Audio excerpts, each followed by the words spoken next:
પાટણના રાધનપુરના 2 દિવસ પહેલાના જળબંબાકારના દ્રશ્યો જોવા મળી રહ્યા છે। રાધનપુરમાં 2 દિવસ પહેલા અનેક ગામો પાણીમાં ગરકાવ થયા હતા। દેરાણા, ગોતરકા, રામેશ્વર, દેગામ વરસાદથી મોટું નુકસાન થયું છે। આ સાથે ગુલાપરા, છાણિયાથર, કબાલપુર, પેદાશપુર ગામમાં પણ ખેતીને મોટું નુકસાન થયું। ખેતરો પાણીમાં ગરકાવ થયા છે, જેના કારણે પાકને મોટું નુકસાન થયાનો અંદાજ છે। તો 2 દિવસ પહેલા રાધનપુરમાં જે વરસાદી માહોલ અને ત્યારબાદ જળબંબાકારની જે સ્થિતિના દ્રશ્યો જોઈ શકાય છે, જે દ્રશ્યો જોવા મળી રહ્યા છે, જ્યાં ચારેકોર જોવા મળી રહ્યું છે। તો પાણી જ પાણી 2 દિવસ પહેલાના જળબંબાકારના દ્રશ્યો છે। અનેક ગામોમાં આ પાણી ઘૂસી ગયા છે અને તેના કારણે ગામો પણ હાલ પાણીમાં ગરકાવ જોવા મળ્યા છે।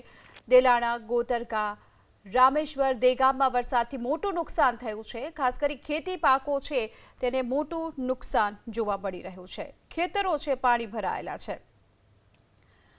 ત્યારે ખેડૂત આગેવાન રામભાઈ આહિર અત્યારે આપણી સાથે જોડાઈ ચૂક્યા છે। રામભાઈ, શું સ્થિતિ અત્યારે ગ્રામ્ય વિસ્તારોની જોવા મળી રહી છે? હજુ પણ શું કેટલા પાણી ભરાયા છે કેટલા ગામોમાં? મેમ, અમારા વિસ્તારના દેલાણા, કમાલપુર, રામેશ્વર, પેદાશપુરા, સાતુન આજુબાજુના 12 થી 15 ગામોમાં આજે પણ ખેતરોમાં 4 થી 5 ફૂટ જેટલા પાણી ભરાયેલા છે। કુલ કેટલું નુકસાન થવાનો અંદાજ છે અને કેટલા ખેતરો આસપાસના ગ્રામ્ય વિસ્તારોના? લગભગ 1000 ખેડૂતોની જે જમીનો છે તેમાં નુકસાનની તો જો કે અંદાજે જ લગાવી શકાય એવી પરિસ્થિતિ નથી, કારણ કે તમામ જમીનો આગળના વરસાદમાં વાવેતર થઈ ગઈ હતી। જુવાર, બાજરી, ગવાર, અડદ જેવા વાવેતરો કરેલા હતા। એ આ ભારે 12 થી 15 થી 17 ઇંચ વરસાદના કારણે તમામ વાવેતરો નિષ્ફળ ગયા છે। કુલ કેટલા ખેડૂતો હશે કે જેમને આ નુકસાન ભોગવવાનો વારો આવ્યો, જેમના ખેતરો અત્યારે પાણીમાં ગરકાવ છે? અંદાજે 1000 થી વધારે ખેડૂતોને ખેતરોમાં આજે પણ પાણી ભરાયેલા છે મેમ। અને પાણીના નિકાલ માટેની કોઈ પણ શક્યતા અત્યારે જોવાઈ રહી છે?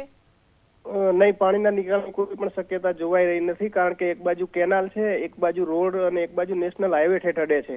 એટલે ખેતરો પાણી જમીન પીવે ત્યારે જ ખેતરો ખાલી થાય અને ફરીથી વાવેતર કરી શકાય। અંદાજે હજી 90 થી 100 દિવસ સુધી ખેતરો પાણી પીવે એવી સ્થિતિ દેખાતી નથી।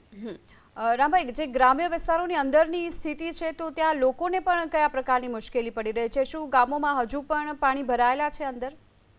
લોકોના ગામોમાં પાણી ભરાયેલા, હાલ પાણી ગામમાંથી ગ્રામ્ય વિસ્તારમાંથી ઓસરી ગયા છે અને તંત્ર દ્વારા પણ જ્યાં નીચાણવાળા વિસ્તારો હતા જ્યાં પાણી ભરાયેલા હતા એને મશીનો મૂકી અને પાણી ગ્રામ પંચાયતો દ્વારા ખાલી કરવામાં આવ્યા છે। પણ પશુઓને ઘાસચારા માટેની પરિસ્થિતિ પણ હાલ વિકટ છે, કારણ કે તમામ ખેતરો જે હતા એ ભરાઈ ગયા, એટલે ઘાસચારો લેવા જવો પણ મુશ્કેલ છે। પશુઓને પણ ખેતરના શેઢે લઈ જઈ શકાય એવી પરિસ્થિતિ નથી। જે ચોક્કસથી અમારી સાથે જોડાવા બદલ, માહિતી આપવા બદલ આપનો આભાર। તો રાધનપુરમાં જે જળબંબાકારના દ્રશ્યો જોઈ શકાય છે કે કયા પ્રકારે મોટું નુકસાન થયું છે।